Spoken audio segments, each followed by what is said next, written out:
दोस्तों नमस्कार। आज हम बात करेंगे चाइना की और बात करेंगे उइगुर मुसलमान की। चाइना के अंदर 1.5 करोड़ के करीब उइगुर मुसलमान हैं और चाइना उनको कोई फ्रीडम नहीं देता। चाइना उन पे वाच रखता है, उन पे बहुत ज्यादा सख्तियां अपनाता है, उनको 5 टाइम नमाज पढ़ने की परमिशन नहीं देता। बहुत सी बातें हैं, इस पे बात करेंगे। साथ में इंडिया के अंदर जो मुसलमान है वो कैसे हमारे सिर पे चढ़े रहते हैं। बांग्लादेश देख लीजिएगा, 57 कंट्री है वर्ल्ड के अंदर जहां पे मुसलमान रहते हैं, लेकिन कोई चाइना के खिलाफ आवाज नहीं उठाता। इसी पे चर्चा करने के लिए हमारे साथ बैठे उदय शंकर पानी जी। उदय शंकर पानी जी, चाइना के अंदर जो उइगुर मुसलमान है 1.5 करोड़ की उनकी पॉपुलेशन। चाइना उनको कहता है आप नमाज मत पढ़ो, दाढ़ी मत रखो। इवन जब बाहर चले जाते हैं चाइना से तब भी उन पे वाच रखता है।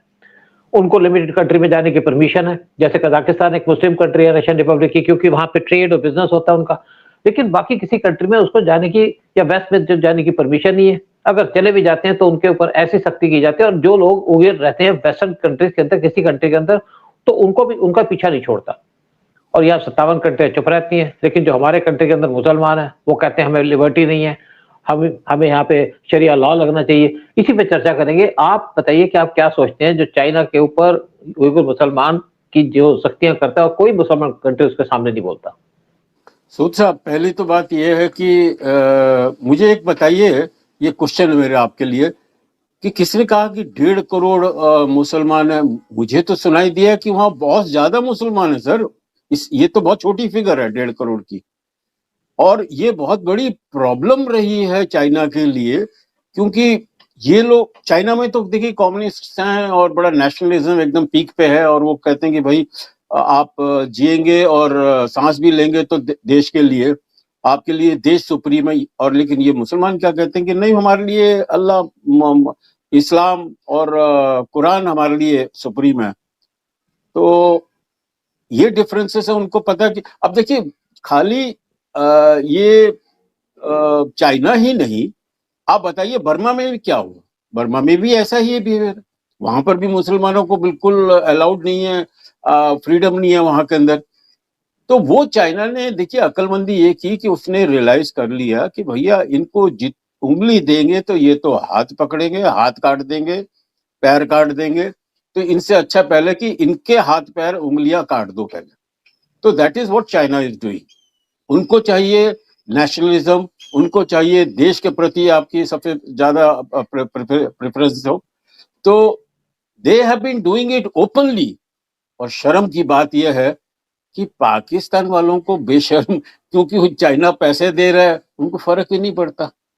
मतलब वहां पर करोड़ों मुसलमानों पे जुल्म हो रहे हैं, वहां पर मस्जिदों को टॉयलेट बनाया जा रहा है। देखिए मस्जिदों को मतलब ह्यूमिलेट करते हैं, वहां आप दाढ़ी रखने नहीं दे रहे, आपको नमाज पढ़ने नहीं दे रहे। उसके बारे में पाकिस्तान जो इस्लाम का बड़ा अपना ठेकेदार समझता है, वो तो कुछ बात ही नहीं करता, वो बोलता ही नहीं आके।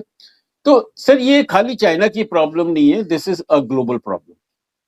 अमन ये लोग इंग्लैंड जाते हैं, पेरिस जाते हैं, वहां भी इनको शरिया चाहिए।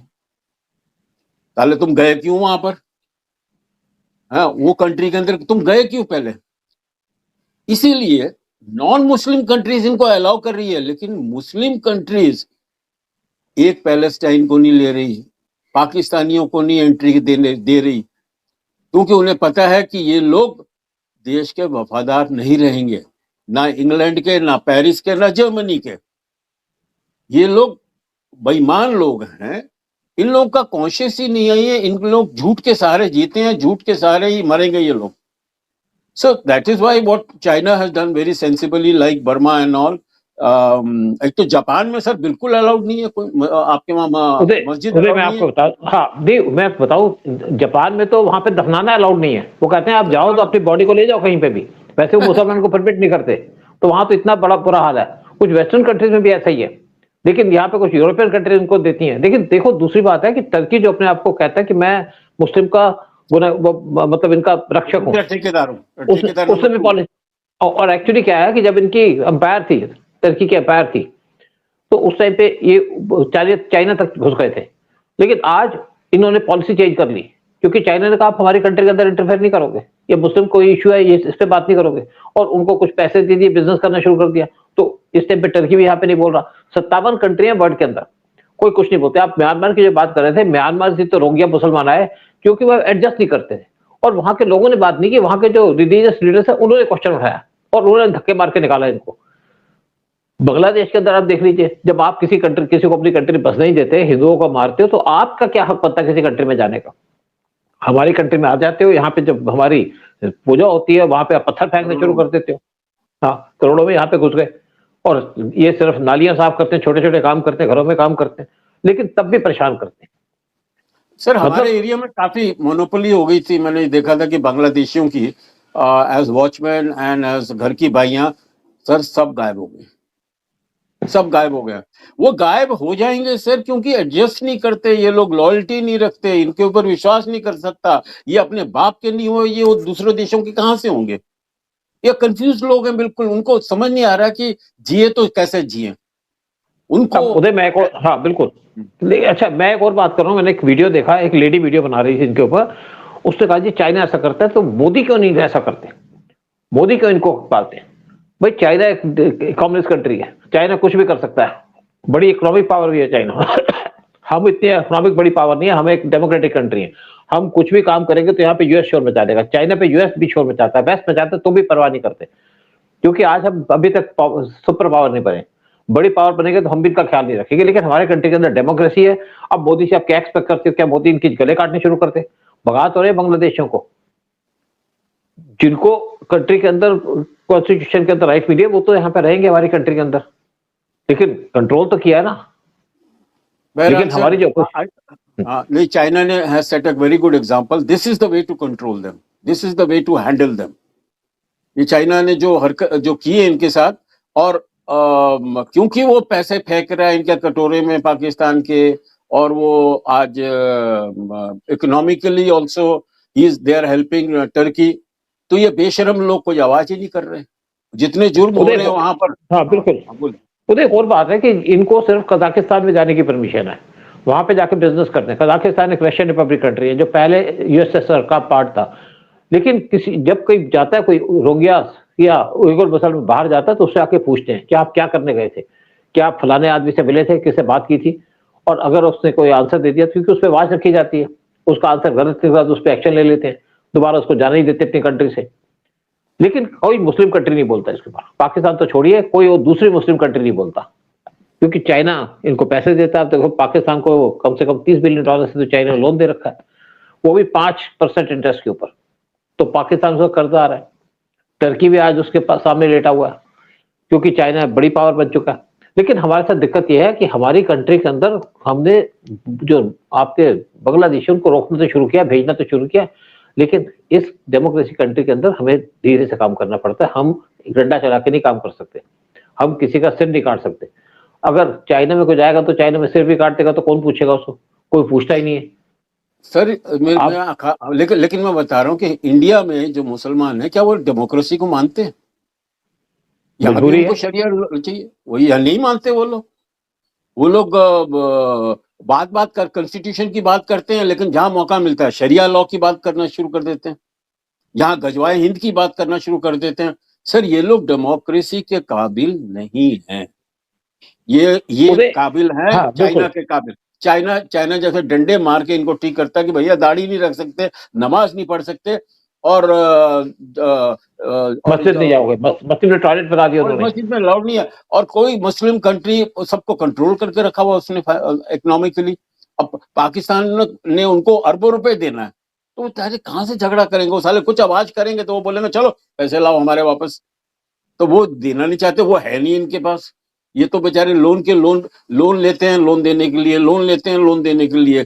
इनकी इकोनॉमी तो कुछ है नहीं आके, लेकिन ये झूठ अपने चल रहे हैं, इनका झूठों वाली दुनिया पे बैठे हुए हैं ये लोग, और बेशरमों की तरह चाइना से नहीं सवाल करते। हाँ, इंडिया के मुस्लिम बहुत साले, इंडिया के मुस्लिम अगर बुरी हालत में होते तो आज उनकी पॉपुलेशन इतनी ज्यादा ना बढ़ती। आपने देखो हिंदुओं का क्या किया पाकिस्तान में और बांग्लादेश के अंदर, गायब कर दिया उनको, तो जीरो कर दिया उनको बिल्कुल। वहां they only do petty jobs, you are not giving them good jobs. Bangladesh के अंदर तो लड़की देखो 200 से ज्यादा लड़कियों को किडनैप कर लिया पिछले कुछ महीनों के अंदर, पिछले कुछ दिनों के अंदर 200 से ज्यादा लड़की, किसी का पता ही नहीं कौन गई है, किसी की शादी कर दी या किसी क्या किया। देखो इंडिया के अंदर लव जिहाद चलता है, अब तो यहाँ पे रूल बन गया, जहाँ पे बीजेपी रूल स्टेट है वहां पे है, लेकिन कांग्रेस रूल स्टेट पे ये नहीं है। फिर देखो नुपुर शर्मा ने क्या कह दिया था, नुपुर शर्मा ने छोटी सी बात कही थी, कोई उसने अपनी तरफ से तो कुछ नहीं कहा, जो किताब में लिखा वही बोली थी, लेकिन नहीं, उसके तो बाद उसने कतर बोल पड़ा, कतर बोल नहीं पड़ा, नहीं यूएई बोल पड़ा, सर और उसने उसको वो अल्टीमेटली बोला हमें। हाँ, वो जो बोला जाकिर नाइक ने जो बोला था वो उसको रिपीट किया उसने हाँ, और उसके लेकिन पीछे पड़ गए और हम बोलिए। उसके बाद देखो कतर ने उसके ऊपर एक्शन लेना शुरू कर दिया, हमसे क्वेश्चन करना शुरू कर दिया, हम आपसे बंद कर देंगे, बिजनेस बंद कर देंगे। तो हमें तो जरूरत है उनकी, कतर की, क्योंकि हम ऑयल वगैरह लेते हैं, हम कोई चाइना जैसी बड़ी पावर तो है नहीं। देखिए यूएस की जो आपकी जो उनकी जीडीपी है वो है $40 बिलियन से ऊपर, चाइना $15 बिलियन के आसपास है, हम सिर्फ $4 बिलियन के आसपास खड़े हैं। हम इनका मुकाबला नहीं कर सकते, हमारी पॉपुलेशन भी बहुत ज्यादा है, तो हमको सब पे खुश रखना पड़ता है, सबके साथ झुकना पड़ता है, तभी तो हम यूएस के सामने भी झुक के रहते हैं, बोलते नहीं है, अंदर से जो मर्जी करते रहे लेकिन सामने कुछ नहीं बोलते। लेकिन ये जो चाइना कर रहा है अगर मुसलमान के ऊपर, इसमें टर्की भी नहीं बोल रहा कुछ, जो इनका खैर ख्वाह कहते हैं अपने आप को कि मैं मुस्लिम का मान का खारका हूं, पहले बड़ा कुछ बोला करता था कि टर्की को चाइना चुप करा दिया, आप मुंह पे पैसे फेंको ये सब चुप हो जाते हैं। और बहुत पैसे फेंको या लाठी से मारो, जिसकी लाठी उसी की भैंस, ये नहीं तो यही रूल है। हाँ, नहीं, यही रूल लाठी तो चलेगा। चाइना मार रहा है ना इनको, लाठी तो चाइना मार रहा है। देखो वैसे भी क्या है कि जितने मुसलमान सीरिया से सब कंट्री से जाते हैं, पाकिस्तान से जाते हैं, वो जाते हैं टर्की के अंदर, और टर्की उनको बॉर्डर में भेज देता है अपने, उसका बॉर्डर लगता है ग्रीस से, और ग्रीस के बॉर्डर के थ्रू हम पहले ही बात कर चुके हैं वो चले जाते हैं यूरोप के अंदर, तो ग्रीस अपना बॉर्डर बंद कर दिया, लेकिन टर्की इनको भेजता रहा, और उन्होंने बॉर्डर के फेंसिंग कर दी ताकि यूरोप ना जा सके। तो ये वहां गालियां देने लग गए, टर्की को गालियां देते, टर्की अपनी कंट्री में रखता है, उनको वहां भेज देता है, तो गालियां देने लग गए, पत्थर फेंकने शुरू कर दिए उन्होंने, उन्होंने इन पे वाटर कैनन फेंकनी शुरू कर दी ग्रीस ने। उसके बाद समुद्र के रास्ते यूरोप जाने शुरू हो गए, एक डिग्गी होती है जो बड़ी बोट होती है उसमें जाके चढ़ गए, एक बार बोट डूब गई तो जैसे पाकिस्तानी और आपके बाकी कंट्री के लोग थे, सीरिया के लोग थे, वो सब पानी में डूब गए, बच्चे भी डूब गए। फिर लोग इनसे सिंपैथी करते हैं कि जी मर गए। मैंने जैसे एक बार पहले ही बात की थी, एक रोंगियास की बोट जा रही थी सी के अंदर, बांग्लादेश से निकल के इंडोनेशिया गए, तो इंडोनेशिया जो मुस्लिम कंट्री है उनके लोग वहां खड़े हो गए, उनको उनकी टापू पे लैंड नहीं करने दिया, प्रोटेस्ट करने शुरू कर दिया उन्होंने। उसके बाद दूसरे आइलैंड पे चले गए, वहां पे प्रोटेस्ट करना शुरू कर दिया लोगों ने, तीसरी पे चले गए, वहां भी लोगों ने प्रोटेस्ट करना शुरू कर दिया, इनको लैंड नहीं करने दिया। अल्टीमेटली वो आ गए हमारे अंडमान निकोबार आइलैंड के पास, तो यूएन की तरफ से फोन आया हमारी गवर्नमेंट को कि एक बोट फंसी हुई है, आप उसको प्रोटेक्ट करो, जाइए उसको बचाइए। तो हमारी बोट चली गई, मतलब हमारे जो वहां के डिफेंस के लोग हैं वो चले गए और जाकर उनको बचा करके अंडमान निकोबार आइलैंड पे ले आए। ये गलतियां इंडिया करता है, ये गलतियां तब हैं जब यहाँ पीएम मोदी गवर्नमेंट है, तब भी ये गलती करते हैं। मैं 1-1.5 साल पहले की बात कर रहा हूँ, और आज हम बांग्लादेशियों को निकाल रहे हैं। हमें क्या जरूरत है, मरता है तो मरने दो। ह्यूमन राइट्स का क्या ठेका ले रखा है इंडिया ने? क्या हम इनके कर्जदार हैं? हम ही को तो बर्बाद कर रहे हैं। आज इंडिया के अंदर जो भी होता है, चाहे वेस्ट बंगाल के अंदर ममता बनर्जी बैठी है तो इन्हीं के तो भरोसे बैठी है कि रोंगियास और बांग्लादेशी उनको वोट देंगे, बीजेपी को तो वोट नहीं देंगे, इंडिया के साथ नहीं खड़े हुए। तो हमको भी अपनी पॉलिसी में कुछ ना कुछ देखना पड़ेगा, किस तरीके से इनको टैकल किया जाए, कैसे इन लोगों को डील कर सकते हैं। स्पेशली मैं बात करता हूँ जो बांग्लादेशी बैठे हैं, रोहिंग्यास बैठे हैं, इनको तो डील कर सकते हैं ना, बाकी तो छोड़िए। क्रिमिनल्स अब हमारे ऊपर बोझ हैं, वो कॉकरोच है और कैंसर है बिल्कुल इंडिया के लिए, और उनको जितना जल्दी आप खत्म करेंगे उतनी ही हम लोग प्रोग्रेस कर पाएंगे। यहाँ सर एक किस्सा बताऊं, इनकी माइंड सेट का देखिए। पूना में, Poona is suppose to be very clean city, तो पूना में एक पहाड़ी है, कोतरूद के पास ही है मेरे ख्याल से, और मैं उस पहाड़ी पे मुझे जाना पड़ा किसी बात पे, जिससे मुस्लिम लोकेलिटी। सर जितना क्लीन पूना है उतना ही गंदा वो पहाड़ी का एरिया जो टोटल मुस्लिम एरिया का। आई डोंट थिंक वहां मुझे को लगता कोई उनका म्यूनिसिपैलिटी का भी कोई ट्रक जाता होगा वहां पर, लेकिन वहां के जो लोग रहते हैं उनके घर के अंदर मैं घुसा, घर साफ है, घर क्लीन रखे हुए हैं, लेकिन घर के बाहर देखो दुनिया भर का कचरा। अरे यार तुम्हारे घर के बाहर का कचरा है, तुम्हारे इलाके का कचरा है।